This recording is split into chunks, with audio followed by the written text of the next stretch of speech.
بسم اللہ الرحمن الرحیم۔ آپ نے اکثر سنا ہوگا خنزیر کا نام لینے سے انسان کی زبان ناپاک ہو جاتی ہے اور مسلمان سے 40 دن کے لیے ایمان دور ہو جاتا ہے۔ خنزیر حرام ہی کیوں کیا گیا؟ اللہ پاک نے خنزیر کو پیدا کیوں کیا؟ ناظرین، آپ نے اکثر سنا ہوگا کہ مغربی ممالک جان بوجھ کر مسلمانوں میں خنزیر کی چربی یا گوشت سے بنی مصنوعات کو عام کرنا چاہتے ہیں۔ اس کی وجہ کیا ہے؟ قرآن و حدیث کی روشنی میں آپ کو آج کی ویڈیو میں ان سوالات کے جواب ملیں گے۔ خنزیر ایک ایسا جانور ہے جو کہ بیک وقت سبزی اور گوشت خور ہے۔ یہ اس قدر زہریلا ہوتا ہے کہ اس پر سب سے خطرناک زہر بھی کام نہیں کرتا۔ اس کی وجہ یہ ہے کہ یہ دنیا میں واحد جانور ہے جس کو پسینہ نہیں آتا، جس وجہ سے خنزیر کے زہریلے مادے خارج نہیں ہو پاتے۔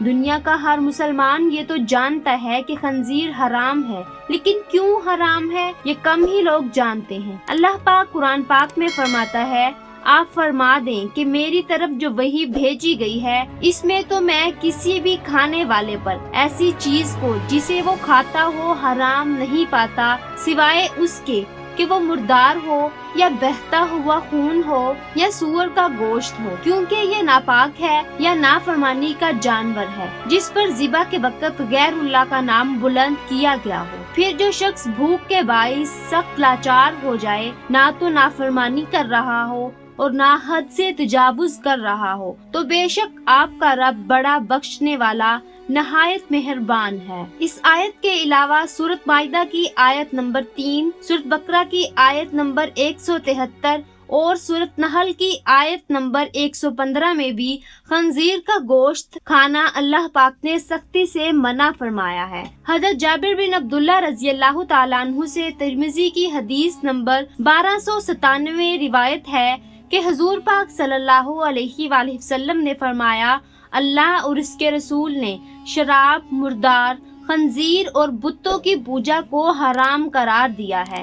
حضرت جابر رضی اللہ تعالیٰ عنہ کہتے ہیں کہ میں نے پوچھا کہ حضور، مردار کی چربی جو کہ کشتیوں پر ملی جاتی ہے یا چمڑے پر لگائی جاتی ہے، اس کا کیا حکم ہے؟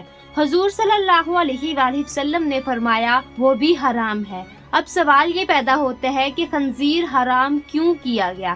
اللہ پاک نے اس کی وجہ قرآن کریم کی سورۃ انعام کی آیت نمبر 145 میں یہ بیان کی ہے کہ خنزیر ناپاک ہے۔ آئیے اب آپ کو خنزیر کی خباثت اور ناپاکی کی وجہ بتاتے ہیں۔ خنزیر سے ایک خاص قسم کی بدبو آتی ہے کہ اس کے پاس انسان کھڑا نہیں ہو پاتا، اس لیے مغربی دنیا میں اس کے جسم پر ایک خاص قسم کا تیل لگایا جاتا ہے۔ یہ دنیا کا واحد جانور ہے کہ جو دوسروں کی غلاظت کے ساتھ ساتھ اپنی غلاظت بھی کھا جاتا ہے۔ خنزیر اپنی مادہ کے لیے خود دوسرے نر کو پسند کرتا ہے اور ان کو گھیر کر اپنی مادہ کے پاس لاتا ہے اور خود ہی ان دونوں کا ملاپ کرواتا ہے۔ یہ دنیا کا واحد جانور ہے جو کہ ہم جنس پرستی کو بہت پسند کرتا ہے۔ انہی عادات اور خصلتوں کی وجہ سے خنزیر کو قرآن پاک میں ناپاک کہہ کر پکارا گیا ہے، اور یہی وجہ ہے کہ آج خنزیر کو کھانے والوں میں خنزیر کی ہی یہ سب ناپاک عادتیں عام ہو چکی ہیں۔ اسی لیے قرآن حدیث میں خنزیر سے کسی بھی قسم کا فائدہ اٹھانے سے منع کیا گیا ہے۔ روایات موجود ہیں کہ یہ کسی بھی نبی کی امت کے لیے حلال نہیں کیا گیا۔